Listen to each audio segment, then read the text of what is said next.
Hello दोस्तों, तो आइए चलते हैं क्लास 10 के अर्थमेटिक प्रोग्रेशन पे और ये समझने का प्रयास करते हैं कि आखिर सीक्वेंस प्रोग्रेशन और अर्थमेटिक प्रोग्रेशन में क्या अंतर होता है। तो सबसे पहले बात करेंगे हम लोग सीक्वेंस की। जब बात करते हैं सीक्वेंस की तो सीक्वेंस क्या होता है? एक सेट ऑफ नंबर होता है जो कि पर्टिकुलर रूल के हिसाब से लिखा जाता है। एग्जांपल के लिए सर बताया जाए आपको, तो एग्जांपल मान लीजिए 1 है, 4 है, 9 है, 16 है और 25 है। सर ये क्या है? तो देखो ध्यान से देखेंगे तो ये एक सेट ऑफ नंबर्स है जो कि पर्टिकुलर रूल को, जो कि क्या है, पर्टिकुलर रूल को फॉलो कर रहा है, डेफिनेट रूल को फॉलो कर रहा है। तो इसमें रूल क्या है? डेफिनेट। तो ध्यान से देखेंगे तो ये क्या है बेटा? ये है आपका square, square of natural number. ये है आपका स्क्वायर ऑफ नेचुरल नंबर।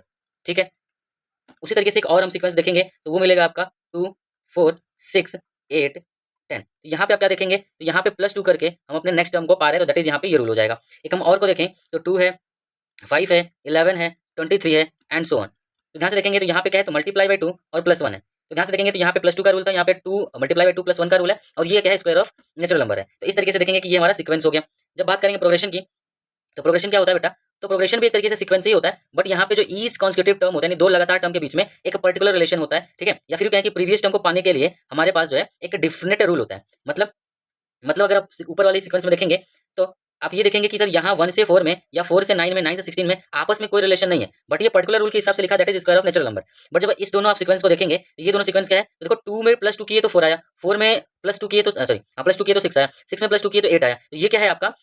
ध्यान से देखेंगे तो दो टर्म के बीच में क्या है? रिलेशन है। टर्म मतलब कि ये जो नंबर, इसको टर्म कहते हैं। तो दो टर्म के बीच में क्या है? रिलेशन है। तो ऐसे सीक्वेंस जहाँ पे दो टर्म के बीच में रिलेशन हो उसको क्या कहते हैं? प्रोग्रेशन बोलेंगे भाई। तो प्रोग्रेशन भी एक सीक्वेंस होता है जहाँ पे ईच कॉन्सेक्यूटिव टर्म के बीच में अपना पर्टिकुलर डेफिनेट रूल होता है। तो हम ध्यान से देखें तो हमको अलग से एग्जांपल लेने की जरूरत नहीं है, यही दोनों एग्जांपल जो है आपका प्रोग्रेशन का भी एग्जांपल है, यानी ये दूसरा जो दो सीक्वेंस है ये अपना प्रोग्रेशन भी है। आइए बात करते हैं अर्थमेटिक प्रोग्रेशन की। जब हम बात करते हैं अर्थमेटिक प्रोग्रेशन की तो एक ऐसा प्रोग्रेशन है भाई जहाँ पे difference between two consecutive natural number, two consecutive term जो होता है वो कांस्टेंट होता है। मतलब एक एग्जांपल लेके चले तो उसी में जो एग्जांपल हम लोग लिए थे सीक्वेंस में 2, 4, 6 और 8, तो हम देखे थे कि हर दो टर्म्स के बीच में जो गैप था वो 2 का था, यानी दो को हम बार बार ऐड कर रहे हैं तो हम क्या कर रहे हैं? अगले वाले टर्म को पा रहे हैं। तो यहाँ पे क्या है भाई? यहाँ पे जो डिफरेंस है, कॉमन डिफरेंस,